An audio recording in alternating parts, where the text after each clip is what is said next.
Go. Ito po si Lupin Squeeze 2, good for newborn until 3 years old. Okay? So, it depends pa rin po sa laki. Timbang yung baby ko, kaya po siya ng 4 to 5 years old. Kasi, na-try na po namin and tested na po namin sa pamangkin po namin na 7 years old, 21 kilo, 3 to 4 feet, kayang-kaya po siya. Okay? So, including po niya, may kasama po siyang bag. Okay? Cabin approved po ito. Okay? Para sa mga mahilig umalis po through airplane, pwede po siya. Okay? Already washed, ready to use. Gagamitin nyo na lang po. Okay? So, ito po yung details po niya one by one. So, sa canopy, wala po siyang faded, walang discoloration. Extension canopy po ito. Pwede nyo po ipasok sa loob kung hindi nyo po gagamitin. Okay? So, yan. Looping. Sa pag-fold, ganyan lang. Seat pad, ayan, as you can see, malinis. Ayan. So, kapag pinaiga siya sa likod, na-adjust, mapakita po namin sa inyo later.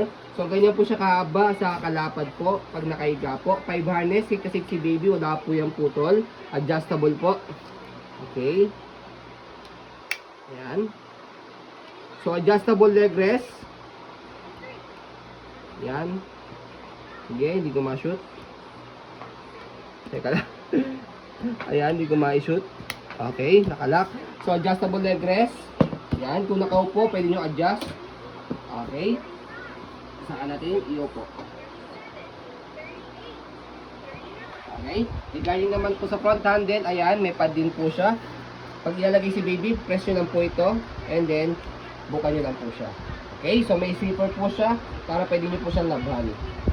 Okay, so regarding naman po sa footrest niya, ito po yung tapakan ni baby. Ayan.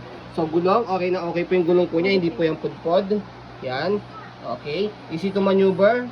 Like a swivel. So, kung gusto nyo pong one way lang para i-held si baby sa likod, may ina-adjust po dyan. Pull down po ninyo para mag one way po siya.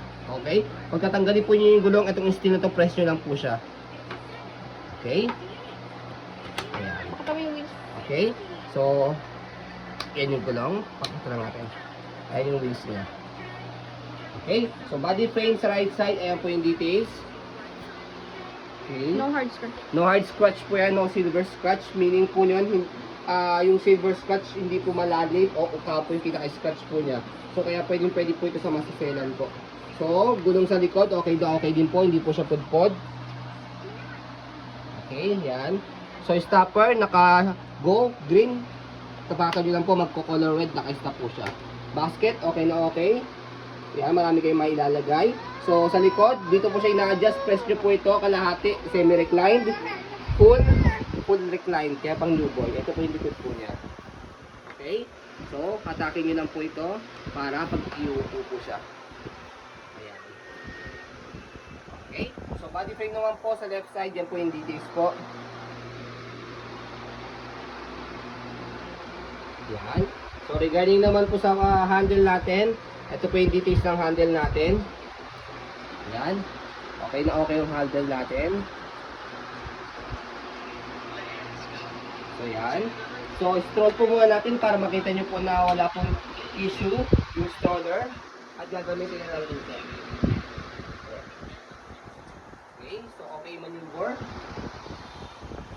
Ayan. So, sa pag-fold po sa kanya, meron dito sa handle, slide and press para lumubog po ito. Kasi pag hindi nyo po ini-slide, hindi siya nilubog na anak po siya. Slide, press, kahit sa kamay ko kaya po. Tapos, alalayan nyo lang po dito para hindi po siya masyadong magasgasan.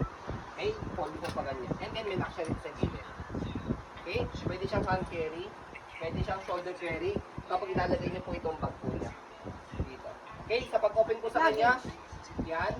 So, by the way, luggage stroller, pwede siya. Open nyo lang po ganyan. So, pwede pa ganyan, pwede pa ganito. Okay, kasi meron siyang wallet na gulong dito, sa white. So, okay, so sa pag-open po sa kanya, meron siyang lock dito sa gilid, tanggalin nyo lang po yan, tapos bukan nyo lang po. So, ganun lang po, net sa atin, hindi po kayo mahihirapan i-fold sa kayo open. So, yun po, as you can see, very details po kami mag-video, kasi shop policy po namin, no refund, no exchange, what you see is what you get po. So, yun po, maraming salamat, have a nice day, and God bless po.